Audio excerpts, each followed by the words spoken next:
G'day, folks, and welcome. I'm Kris. And I'm TJ Stedman. And you're listening to the Answers to Giant Questions podcast, coming to you from sunny Western Australia. G'day, folks, and welcome back to the Answers to Giant Questions podcast, the show that tackles your questions about the biblical giants. This is part 2 of a deep dive into the character of Enoch, the guy who couldn't just die like everyone else in this genealogy. He had to be special, didn't he?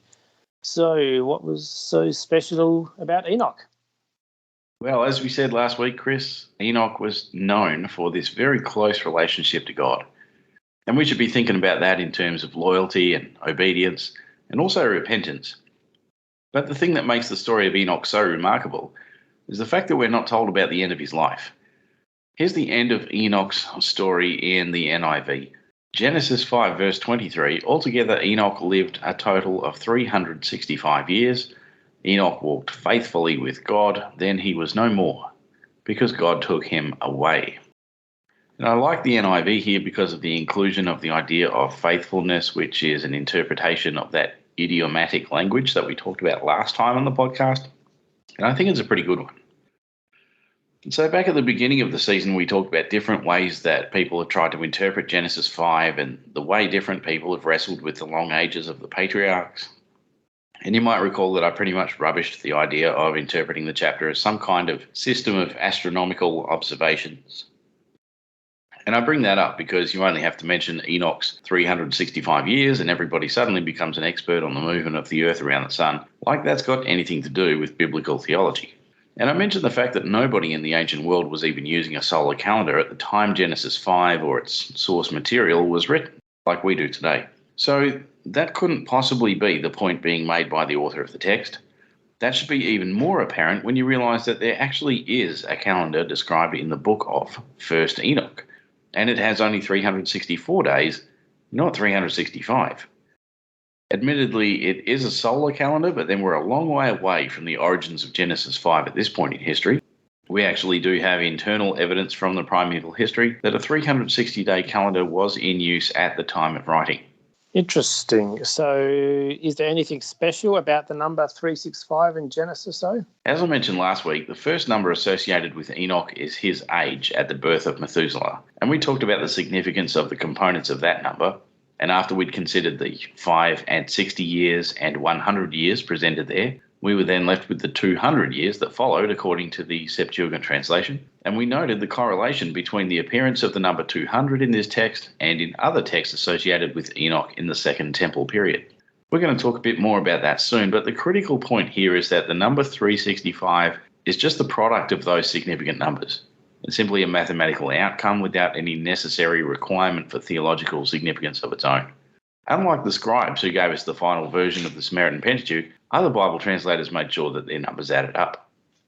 Now, with that little sidebar out of the way, we can get to the more interesting aspects of the story of Enoch, because what we really want to know is what actually happened to him. Hey, Tim, I was just wondering, what actually happened to Enoch? Let's find out.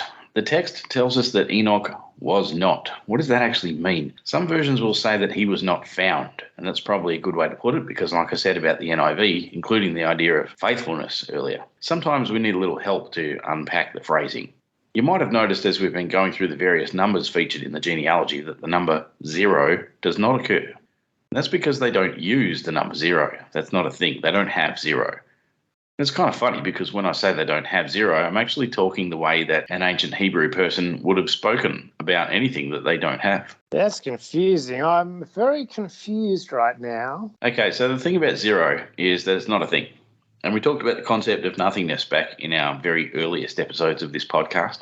Ancient people didn't do 0. They just totally lacked the concept of absolute nothingness. This is because they don't do abstracts. So everything has to be concrete. The moment you talk about something, you've made it a concrete reality, whether it's real or not. Instead, everything has to be talked about in terms of function. And if something functions, then it exists. If something is non-functional, then it's non-existent. You can't say there are no oranges. You have to say, I am not having oranges. So there are oranges because oranges are a thing, but I don't have them. And since I'm not functioning as a person who has oranges, then it's understood that if there are any oranges, they're not with me. I'm not being a person who's doing the having of oranges. And since oranges are not being oranges to me, they don't exist with me. I do not be having oranges. Take a breath. Are you saying that Enoch is like the orange? Don't be silly, Kris. Nothing rhymes with orange. No, it doesn't. Okay, so anyway, what we're getting at here is that Enoch being described as not, as in, and then he was not.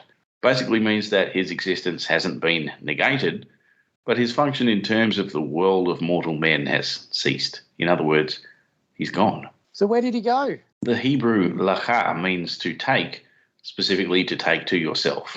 So you wouldn't use that term for getting rid of something. You don't use it when you're destroying something. You don't use it when you're giving something away. This is a term intended to imply taking something into your possession. So when the text tells us that God took him, we need to understand that as God having taken Enoch to be with himself, to be where God is. Spoiler alert, I said that last week. But the big question is, did Enoch go to heaven or did he go to the Garden of Eden? Now, if you've read my book, you'll know that I settled on Eden as the answer to that question in my book. And then later on this podcast, when we got to the end of chapter 3 of Genesis, I said I was probably wrong about that and that Enoch would have gone to heaven. But after some further reflection on that, I've decided that the answer to this question is yes. And while we're on the topic of weirdly unsatisfying answers to giant questions, the question of what Enoch did and what he saw while he was in the place where God is what prompted the writing of the Book of Enoch.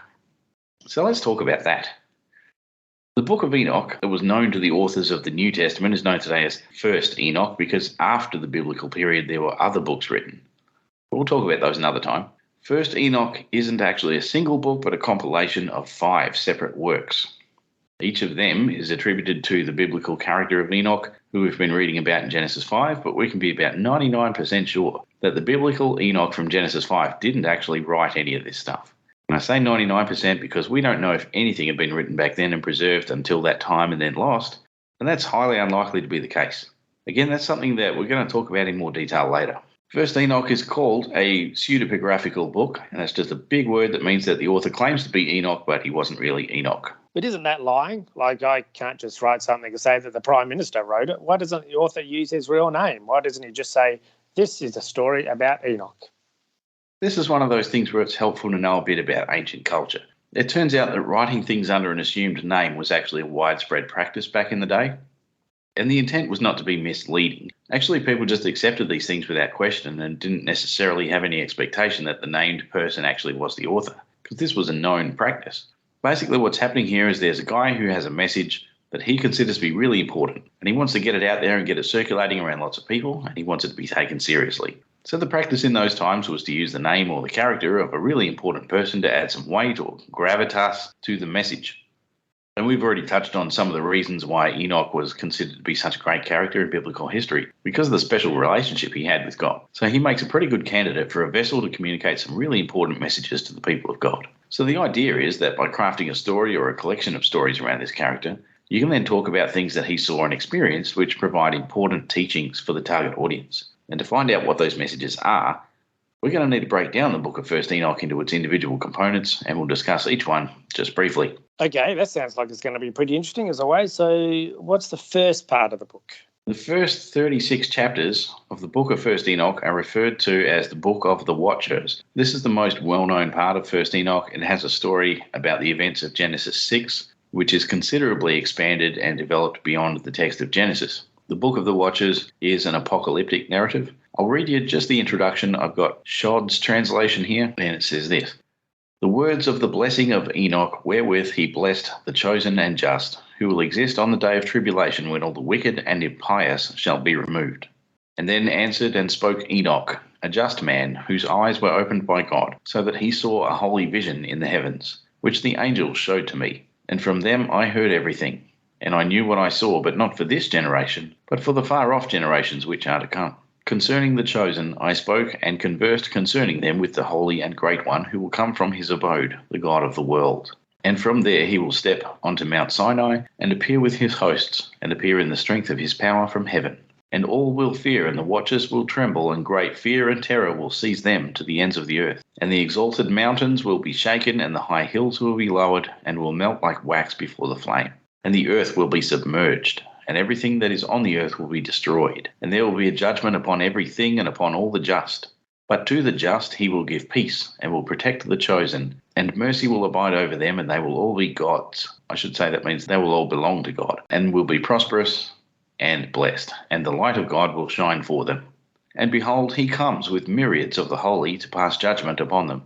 and will destroy the impious, and will call to account all flesh for everything the sinners and the impious have done and committed against him. All right, so that's the first chapter, and you might recognize that last verse there as the one paraphrased by the Apostle Jude. It's kind of interesting that the passage in 1 Enoch that Jude references is actually a midrash on Deuteronomy 33, verse 2.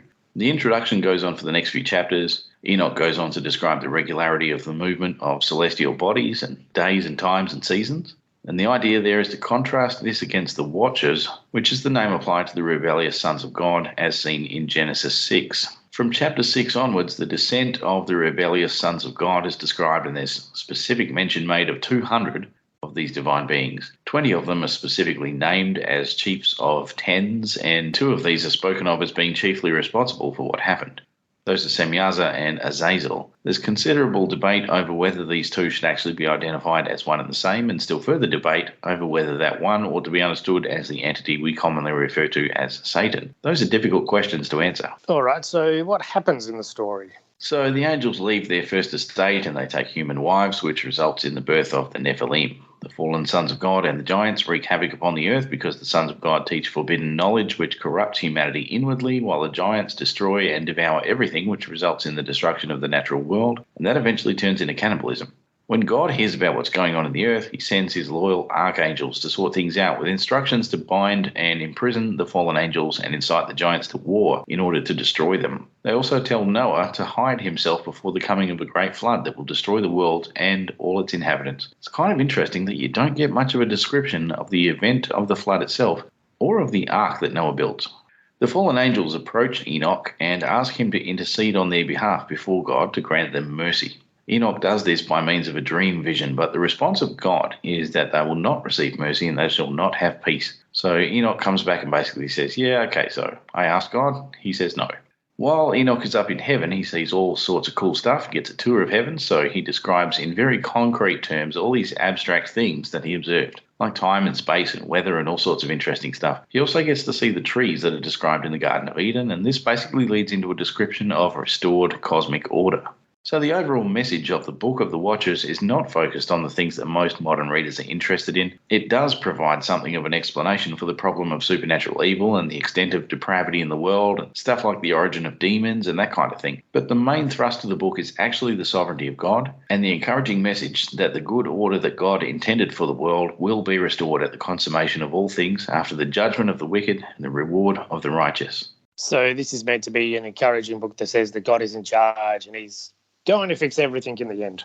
Yeah, that's right. The second major part of the Book of Enoch is the Book of Similitudes, also called the Book of Parables. There are 3 parables presented in this section of the text between chapters 37 and 71. This is the introduction to the Book of Parables, chapter 37 of the Book of Enoch.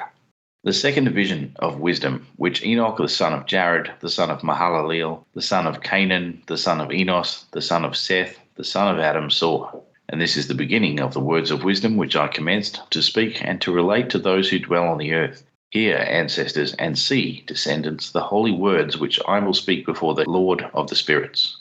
It is proper to name the former first, but from the descendants too we will not keep back the beginning of wisdom.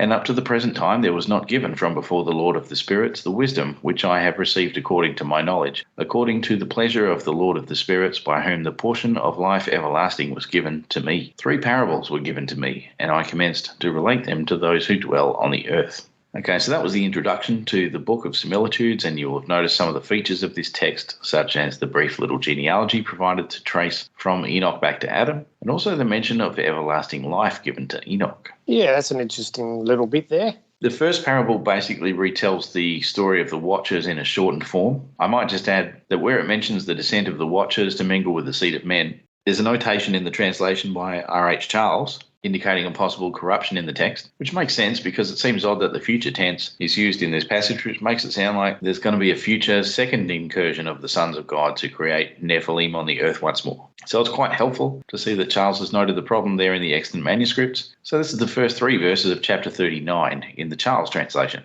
And it shall come to pass in those days that elect and holy children will descend from the high heaven, and their seed will become one with the children of men. And in those days Enoch received books of zeal and wrath, and books of disquiet and expulsion. And mercy shall not be accorded to them, saith the Lord of spirits. And in those days a whirlwind carried me off from the earth and set me down at the end of the heavens. So you would have noticed there that only the first of those 3 verses features the future tense and the next 2 verses are in the past tense. Charles has picked up on the inconsistency here, and I would agree that he's right. It makes a lot more sense to read it within the context in which it's presented, and that means we're talking about events that were contemporaneous with the biblical Enoch of Genesis 5, and this is definitely not talking about some future scenario. Having said that, the overarching emphasis of this narrative is on the eschatological judgment of the wicked and the reward of the righteous in the age to come. So with that in mind, it's understandable that a scribe could have made a mistake there at the beginning of chapter 39. According to this parable, Enoch once again gets to see heavenly things and the workings of the universe, the fate of the righteous and the wicked, the archangels that serve before God, and lots of other cool stuff. It does sound really cool, but just remind me again, are we expected to believe that the guy we've been reading about in Genesis 5 is the same guy who has these adventures recorded in 1st Enoch? Well, that's the way the stories are being told, but we have to remember that this is literature. There's nothing wrong with somebody just writing a story in that fashion to communicate things they want to tell you. It doesn't need to be anchored in historicity. Nobody's making the claim that this is a scientifically accurate record of stuff that went on back in the days before the flood. But what they are claiming is that these stories have important things for the audience to learn. All right, that makes sense. So that was the first parable, and there are 2 more. Yeah, that's right. So now let's look at the second parable of the Book of Similitudes. Again, we have an apocalyptic message of the future judgment and the hope of the righteous. But what makes this second parable special is the language around God. In this parable, the Most High God is referred to as the Ancient of Days, and with him is the Son of Man, who's also identified as God. We're going to talk more about this Son of Man in next week's episode, particularly because this title and description gets applied to Enoch himself. But for now, the thing to take out of this is the explicit terminology that identifies God in 2 persons as the Lord of the Spirits and also as a tangible entity in human form. And speaking of the Lord of the Spirits, if you enjoy that podcast by that name, you'll be familiar with the verse that is read at the beginning of each episode, which comes from this second parable of Enoch. Anyway, that was chapters 45 to 57, and we have one more parable left in this section of 1st Enoch, which is going to take us through to chapter 71, and that's the bit where Enoch himself gets called the Son of Man. I might just add, you won't find that in the R.H. Charles translation because he figured that was a mistake and he edited it out. Sometimes Charles makes good editorial decisions and sometimes they're not so good. We're going to talk more about that next week. Anyway, this parable, in keeping with the overall theme of the book, is an apocalyptic vision of the heavens, the judgment of the person of God. In particular, the second person of the Godhead is revealed as the son of a woman. Here's a quote from Charles' translation. This is from chapter 62, verses 5 to 7. And one half of them will look at the other, and they will be terrified, and will cast down their faces, and pain will take hold of them when they see that son of a woman sitting on the throne of his glory, God's glory. And the mighty kings and all those who possess the earth will praise and bless and exalt him who rules everything that is hidden. For from the beginning that Son of Man was hidden, and the Most High kept him in the presence of his power, and revealed him only to the chosen. There's a heap of other cool stuff in this third parable. Notably, the creation of Leviathan and Behemoth as instruments of God's punishment on the wicked, and more stuff about the Watchers, including a bit about an individual named Gadriel, who apparently was the one who tempted Eve in the garden, and also taught men how to use deadly force against one another. So there's some fascinating stuff in there. But again, the real thrust of the parable is the encouragement toward the elect, or the chosen as you may have it in your translation, to continue in righteousness despite the success of the wicked and the apparent delay of the Lord's coming. This is pre-Christian, folks. The elect are not Calvinists, they're Jews. They're God's faithful people. And the hope of God's people has always been directed toward the future and the hope of God's justice prevailing. That's true. We often lose sight of that. There's a lot of emphasis in this parable on measuring stuff. We see that in the book of Revelation too. It's about the justice of God. Everyone gets what God has decided they're owed right down to the last millimetre. Nevertheless, this isn't only about reward and punishment. Central to this parable is the revelation of the person of God, in particular as he's made manifest as the Son of Man. And that's a theme that will continue to develop as we move into the rest of the book of Enoch. Next week, we're going to spend the whole episode looking at that Son of Man motif as we see it here in 1st Enoch, and we're going to talk about how we should understand that. Yeah, that's going to be a big one. I was going to ask about that because we know that Son of Man is a title that gets applied to Jesus. So it feels kind of weird seeing it there written about Enoch. Yeah, but moving on now, we come to the astronomical book, which covers chapters 72 through 82 of 1st Enoch. And again, right off the bat, we're reminded that the calendar, according to this author, was comprised of only 364 days, not 365, because it wasn't a precise calendar. It's also not the same calendar that existed during the time that Genesis 5 describes or when it was written. The calendar, according to 1st Enoch, is a solar calendar, but it doesn't have the kind of precision required to line up with the number 365. Chapter 72 describes the movement of the sun and sets out the calendar according to 4 seasons of 91 days each, comprised of 3 months. And each month has 30 days, except that every third month has 1 extra day, and that's how we arrive at a 364-day calendar. And it's worth mentioning that out of all the components that make up the Book of Enoch, this one in particular features the most cosmology as primitive science. And what I mean by that is that this book contains a lot of information that would have been considered scientific for its time. Some of it might be accurate, but a fair amount of it is not. As an example, you've got the idea that the sun and the moon are driven in chariots by the blowing of the wind. It's also interesting that the day is broken up into 18 smaller periods rather than 24 hours. We also need to be careful with the language because there are a lot of antiquated English terms in these old translations that no longer mean the same thing that we modern people might associate with them. And I'm thinking in particular about words like portals. When this book was written, the idea of a place where something made its entrance or its departure would have been referred to as something like a gate or a portal. I feel like some aliens coming on. Tell me there's going to be aliens. Unfortunately, you can't talk about gates or portals of the heavenly bodies these days without people thinking about science fiction and stuff like Stargate. Honestly, that couldn't have been further from the mind of the author. We're talking here about a calendar based on observable phenomena and not some kind of intergalactic space travel fantasy. All that stuff is meant to describe is the idea that as the seasons progress, the sun rises and sets in a slightly different position from the perspective of the observer. Now, the moon and its phases get described in chapter 73, followed by a description of the lunar year as it relates to the solar calendar in chapters 74 to 75. Chapter 76 describes the 12 winds and their portals, which is really just a fancy way of describing where the different winds blow from and what that means for people living in the land. So when it blows from this direction, that brings with it these conditions, and it's going to be stuff like heat and desolation and locusts or something like that. And if it blows from the other direction, then you're going to get cold and frost or maybe different locusts or something. In chapter 77, the 4 quarters of the world are described in order, beginning from the east and going clockwise. The 4th quarter is the north, and it's described in cosmological terms, divided into 3 sections according to a 3-tiered cosmology. Then we get the 7 mountains, 7 rivers, 7 great islands, before chapter 78 describes the waxing and waning of the moon, and there's a recapitulation of several of these laws about the movements of the sun and moon through to chapter 80. All of this is designed to set forth the perfect motion of the celestial bodies by way of contrast to what is to come in chapter 80. Chapter 80 describes the perversion of nature and the heavenly bodies due to the sin of men. So basically the angel tells Enoch that the reason things don't go right on the earth is because of sin and idolatry.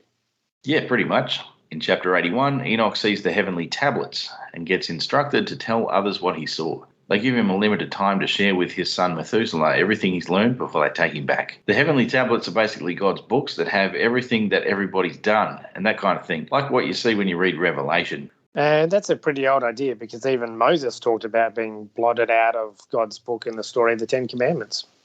Yeah, exactly. There's nothing new under the sun. Finally, in chapter 82, the charge is given to Methuselah to preserve this knowledge, in particular that of the 4 intercalary days in the calendar. Enoch has learned that the 4 extra days to be inserted in the calendar are the causes of sin because people using the wrong calendar haven't pleased God in their observance of religion. In other words, according to this text, the use of a 360-day calendar has led people astray and caused them to displease God, and that's why everything in the universe is out of whack. This text is intended to guide people into the true worship of God by maintaining the correct calendar so that the festivals are observed correctly. Remember, this is composed in the post-exile period and cast against the disillusionment of the Jewish people with the way that things are compared to how they imagine things used to be. They want to know why they don't have the favour of God the way that it was before. And the solution to this problem, according to 1 Enoch, is the idea that they must have been using the wrong calendar. Therefore, they haven't conducted the feasts and festivals or offered sacrifices at the right times that God had appointed. Remember, all this talk about the luminaries in the calendar is connected back to Genesis 1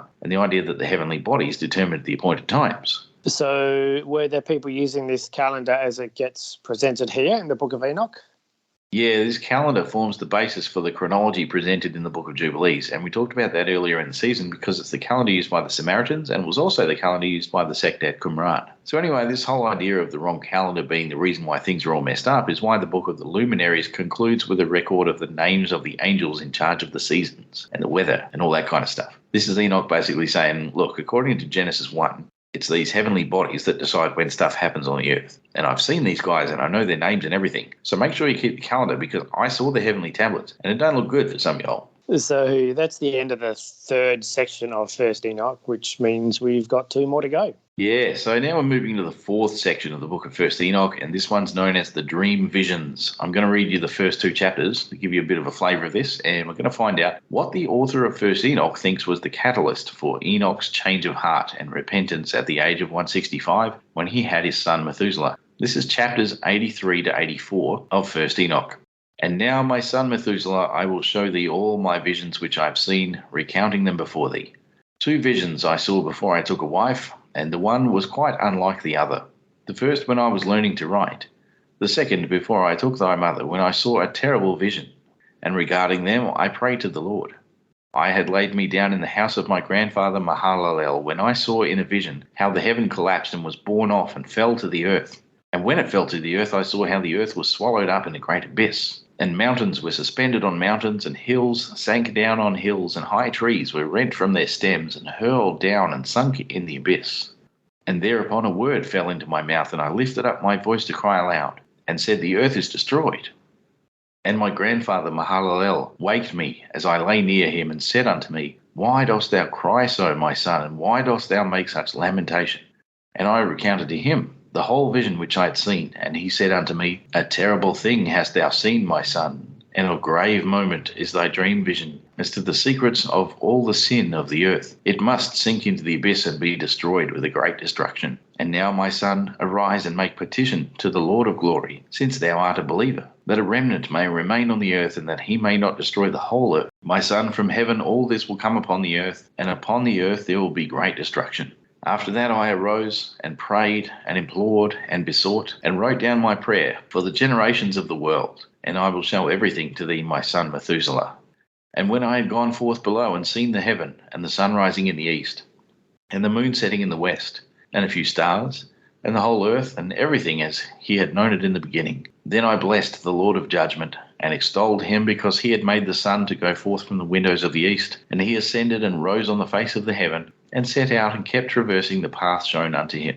And I lifted up my hands in righteousness, and blessed the Holy and Great One, and spake with the breath of my mouth, and with the tongue of flesh, which God has made for the children of the flesh of men, that they should speak therewith.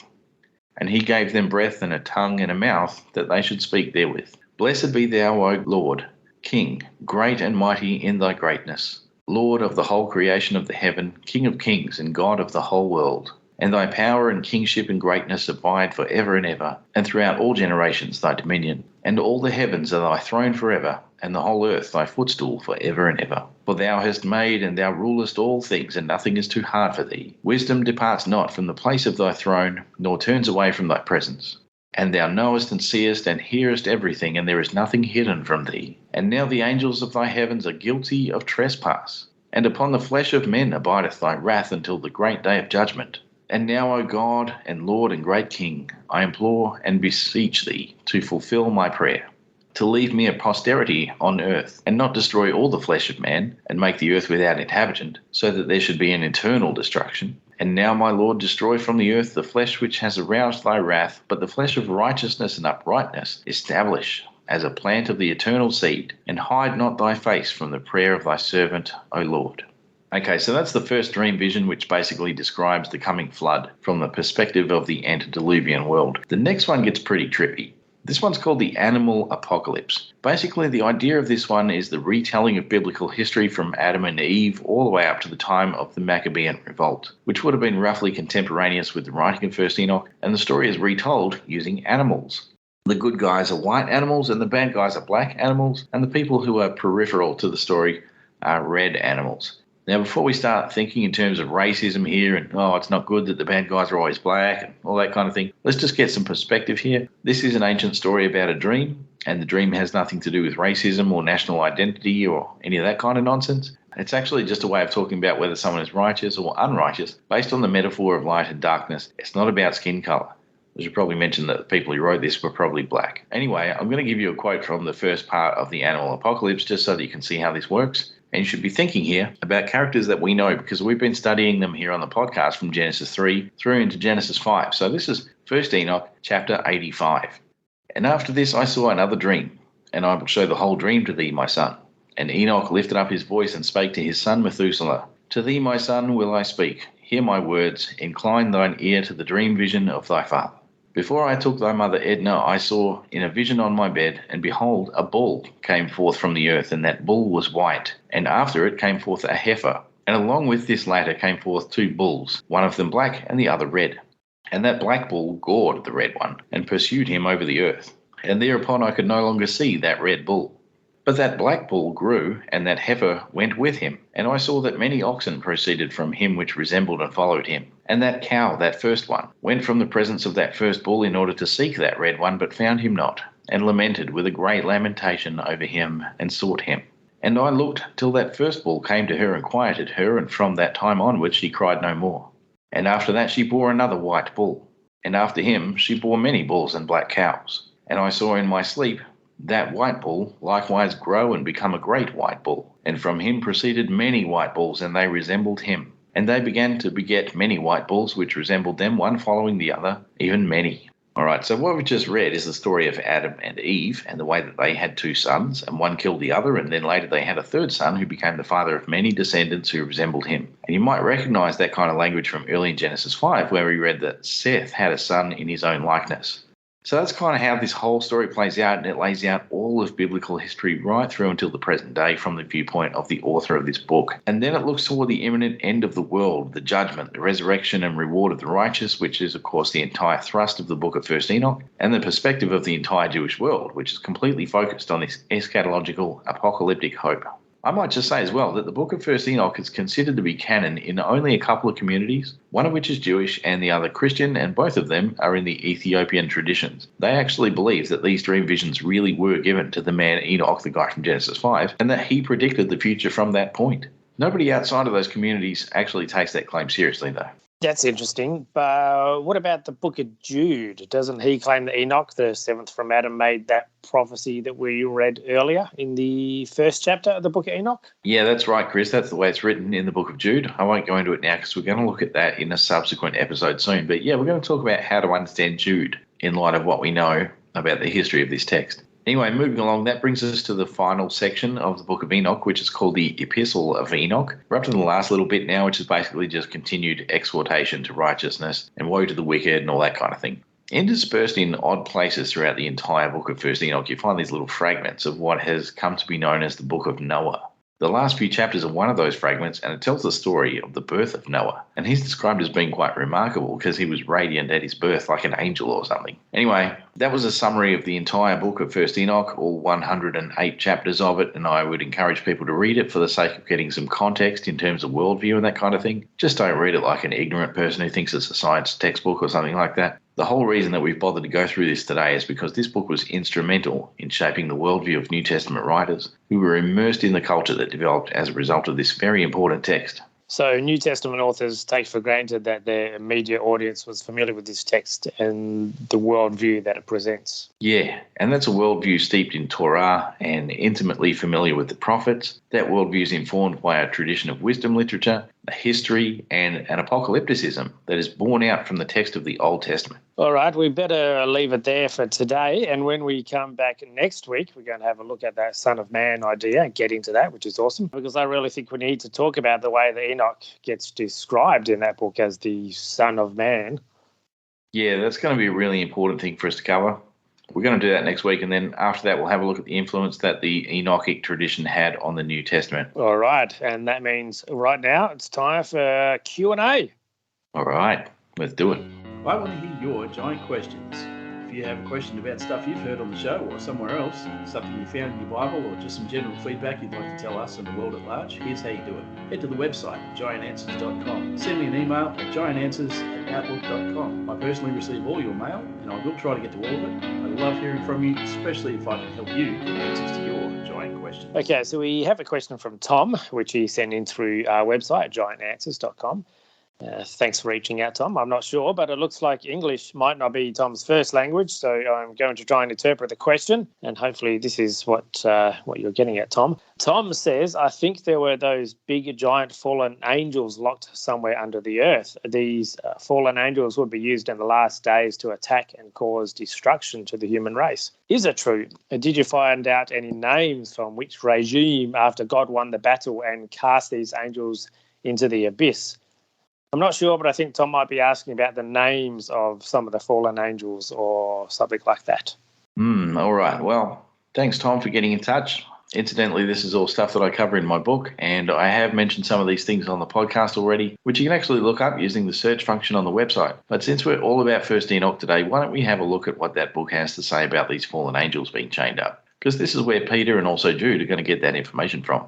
I won't go through the names of the fallen angels here because that's really just a very simple matter to find those names in a translation of 1 Enoch. And you don't have to do a lot of reading to be able to find those. I think you can get that in basically the first 10 chapters. But let's talk about those chains now. And this is chapter 54 of 1 Enoch from verse 1. And I looked and turned to another part of the earth, and there saw a deep valley with burning fire. And they brought the kings and the mighty and began to cast them into this deep valley. And there my eyes saw how they made these their instruments, iron chains of immeasurable weight. And I asked the angel of peace who went with me, saying, For whom are these chains being prepared? And he said unto me, These are being prepared for the hosts of Azazel, so that they may take them and cast them into the abyss of complete condemnation. And they shall cover the opening with rough stones, as the Lord of spirits commanded. And Michael and Gabriel and Raphael and Phanuel shall take hold of them on that great day, and cast them on that day into the burning furnace, that the Lord of spirits may take vengeance on them for their unrighteousness, in becoming subject to Satan and leading astray those who dwell on the earth. Now here's another passage that talks about those chains, and this is the end of chapter 69 from verse 27. And he sat on the throne of his glory, and the sum of judgment was given unto the Son of Man. And he caused the sinners to pass away, and to be destroyed from off the face of the earth. And those who have led the world astray, with chains shall they be bound, and in their assemblage place of destruction shall they be imprisoned. And all their works vanish from the face of the earth. And from henceforth there shall be nothing corruptible. For that Son of Man has appeared, and has seated himself on the throne of his glory. And all evil shall pass away before his face. And the word of that Son of Man shall go forth, and be strong before the Lord of spirits. And lastly, we have this passage from chapter 103, from verse 5. Woe to you, ye sinners, when ye have died, if ye die in the wealth of your sins, and those who are like you say regarding you, Blessed are the sinners, they have seen all their days. And how they have died in prosperity and wealth, and have not seen tribulation or murder in their life, and they have died in honour, and judgment has not been executed on them during their life. Know ye that their souls will be made to descend into Sheol, and they shall be wretched in their great tribulation. And into darkness and chains and a burning flame, where there is a grievous judgment, shall your spirits enter. And the great judgment shall be for all the generations of the world. Woe to you, for ye shall have no peace. Okay, so those are the references that Jude and Peter would have had in mind with regard to the fate of those rebellious sons of God from Genesis 6. Here's 2 Peter chapter 2, verse 4. For if God spared not the angels that sinned, but cast them down to hell, and delivered them into chains of darkness, to be reserved unto judgment. And I'm just going to briefly quote myself from my book, Answers to Giant Questions, which you can get on Amazon if you want to find out more. Here's the quote. As we saw earlier, the chains are not literal chains. Rather, the angels are described as being unable to exercise their full capabilities. The reference to chains is an obvious metaphor by which we're meant to understand that the angels are being restrained. Jude also uses this idea but modifies the metaphor to speak of everlasting or eternal chains. And now we'll just read verse 6 from the letter of Jude. And the angels which kept not their first estate, but left their own habitation, he hath reserved in everlasting chains under darkness, unto the judgment of the great day. What's interesting here is that the chains are not connected with the idea of darkness in any place in 1 Enoch that actually talks about the fallen angels, but you do find chains and darkness talked about together with regard to the fate of sinners, in particular the unjust wealthy. Just thought I'd put that out there for people to think about. That was particularly relevant in the context for Jude. Anyway, when we look at those references in 1 Enoch, it would appear that we're talking about the cosmology of the unseen world in terms of the location where these evildoers are being restrained. So this isn't a place that you could go to. As I said before, it's not like you could just pick the right spot, dig a deep hole and find them down there. So yeah, I do believe that those fallen angels have been restrained for a future purpose. And I think that Revelation chapter 9 describes that purpose. Have a read of that later on, see what you think. Anyway, I hope that answers your question, Tom. Thanks for reaching out. And don't forget, listeners, you too can be just like Tom and send in your own giant questions to be featured on the show. Just use the contact form on the website, giantanswers.com. That's all for now. We'll see you next week. It's time to wrap up today's episode, but if you want more, don't forget to get yourself a copy of Answers to Giant Questions. We're asking readers to please leave a review of the book on Amazon or Goodreads to help it become more visible in search results. Even if you just give it stars, that'll help, but a full review is certainly really appreciated. Please also leave a review of this podcast wherever you found us so that new listeners can find us here on the show. This podcast comes out every week, but you want to make sure you never miss an episode, so if you haven't already subscribed, do that now and you'll get notified when each new episode drops. That's all we have time for today. We'll catch you next time on the Answers to Giant Questions podcast. Thank you for listening to the Answers to Giant Questions podcast, a production of the Raven Creek Social Club. If you like what you heard today, please take a moment to rate or review the show. Music supplied under copyright by Grave Forsaken, graveforsaken.com. You can get the book Answers to Giant Questions by TJ Stedman on Amazon in paperback and Kindle format. Check out the other podcasts at ravencreeksc.com and go to giantanswers.com for more Answers to Giant Questions. Read the blog, catch us on the socials. Don't forget to subscribe and tell your friends about the show. Send us your giant questions and stay tuned to this podcast to get answers. We'll see you next time. Until then, stay safe and God bless. Nervous when they said that there was a chance of snow. I was like, well, snow doesn't happen here. No. So this is end of the world kind of stuff. And besides, it made me look bad in front of a lot of my American friends who I've told repeatedly, because they do not believe me, that you don't get snow here. Yes. So, I mean, that would just completely trash my credibility. Okay, that sounds like it's going to be... No, that's way off. You can't say there are no oranges. People are still making noises in the background.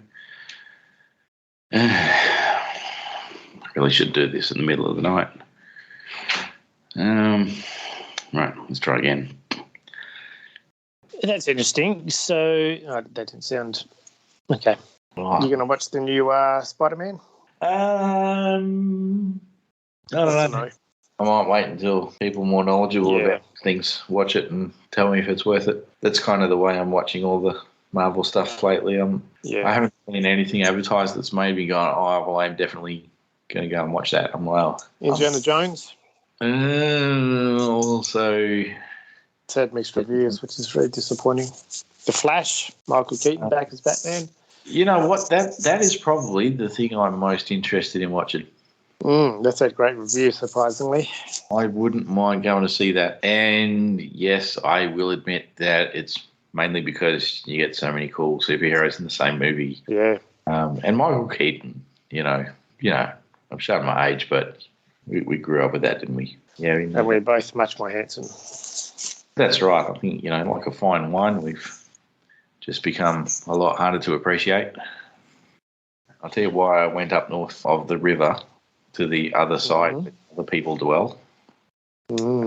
Because I wanted a pair of shoes match my seat on my bike. Because when I was doing up the bike, I saw this really cool looking bike seat that not only looked really comfy, which I need because I'm heavy, but also I thought, well, that's just going to really set off the colour scheme and everything on the bike. So it'd be really great. I really need to get it. So I got it. And then I was like, problem is that the seat and other parts of the bike that were made by the same manufacturer, all this gear was made as a tribute to the shoes made by the company that's done this sort of crossover with the BMX company. Right. And so I thought, I haven't got the right shoes. Now I need to get shoes to match the bike. So stands to reason. Yeah, tick that one off my list now. Well, I've made wilder purchases for less sense. So you have my full understanding and support. There you go. I feel a lot better now. Sleep well. May you remain dry. I certainly hope I'll remain dry in my own bed. We're not that old yet, or that young. Incidentally, this is all stuff that I cover in my book, and I have mentioned some of these things on the podcast already, and then I kicked the chair while I was talking, so... Incidentally, this is all stuff that I cover in my book, and now I'm laughing. Right. Don't stir me. I'm very volatile.